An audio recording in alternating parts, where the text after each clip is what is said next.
এটা হচ্ছে ব্লাউজের সামনের পার্ট, আর সামনের পার্টে পিছনের পার্টের নেক ডিজাইনটা এভাবে সেলাই করে রেখেছিলাম অর্ধেক। এখন এটা এভাবে সেলাই করব, এই পাশে মুড়িয়ে দিব আর কি, ঠিক এইভাবে মুড়িয়ে দিয়ে এখান থেকে সেলাই করা শুরু করব।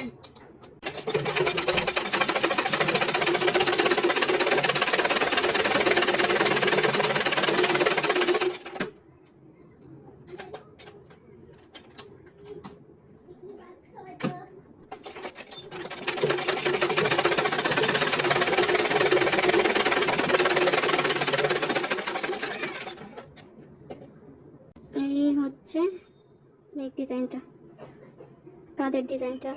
এই পাশে আর কোনো কাপড় বের হয়ে নেই, যেহেতু আগে এটা চাপ সেলাই দিয়ে ফেলেছিলাম, তাই এই কাপড়টা বেরিয়ে থাকার একটা চান্স ছিল, তাই উল্টে সেলাই করে দিলাম, তাই আর বেরিয়ে নেই। ওই পাশটাও সেলাই করে নেব। এখন বরাবরের মতো আমি যেভাবে সেলাই করি নেক ডিজাইনটা ঠিক সেভাবে সেলাই করে নেব। এই পাশের নেক ডিজাইনের এক্সট্রা কাপড়টা একটু ছোটো ছিল, তাই পিস সামনেরটার সাথে ম্যাচ করবে না মনে হয়, একটু ভেতরের দিকে চলে যাবে সেলাইটা।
যদিও সামনের পার্টের সাথে পিছনের পার্টের সেলাই মিলেনি, একটু ডিফারেন্স। এপাশে যে পেছনে কাপড়টা অ্যাড করেছিলাম, এটা পিছনের পার্টে অ্যাড করলে বেশি সুন্দর হতো। যাই হোক, করে ফেলেছি, কি আর করার, কিছু করার নেই। তারপরেও কিন্তু খারাপ হয়নি, খুব সুন্দরই হয়েছে। এখন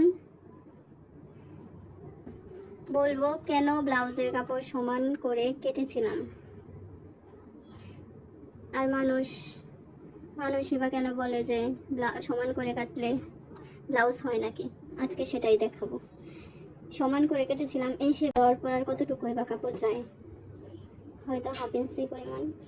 ব্লাউজের শোল্ডারটা সেলাই করার পর দুইটা পার্ট একসাথে হয়ে যায়, তখন একটার উপর আরেকটা পার্ট যখন রাখবো, তখন যতটুকু ছোটো ততটুকু যে অটোমেটিকলি দেখা যাবে, যেভাবে এই যে হাফ ইঞ্চির মতো বের হয়ে গেল পিছনের পার্ট। এই পাশটা একটু বড়। এখন এই কাপড়টুকু কেটে ফেললেই সমান হয়ে যাবে। আর নিচ থেকে এই যে এতটুকু কাপড়, এই এতটুকু কাপড়ের জন্য আলাদাভাবে একটা কাপড় ভাঁজ করা, আবার সেলাই করা, এত ধৈর্য আমার নাই। শুধুমাত্র এই কারণেই আমি একবারে দুটো পার্টই কেটে ফেলি।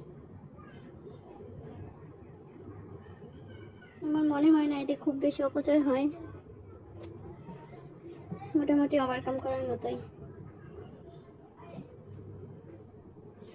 যদি আপনারা এই কাপড়টুকু বাঁচাতে চান, এখান থেকে এতটুকু, নিচ থেকে এতটুকু, তাহলে অবশ্যই আলাদা আলাদা কাটবেন, 1 ইঞ্চি বা হাফ ইঞ্চি পরিমাণ। সামনের পিছনেরটা ছোট কাটিং করার সময় হাফ ইঞ্চি বা 1 ইঞ্চি পরিমাণ কাটিং করলেই হয়ে যাবে। আমার এত ধৈর্য নাই, তাই এইভাবে কাটিং করে ফেলি। এই যে শোল্ডারটা জয়েন করার পর তারপর এই কাপড় এক্সট্রা যে কাপড়টুকু আছে সেটুকু ফেলে দিই, ঠিক এই যে এভাবে।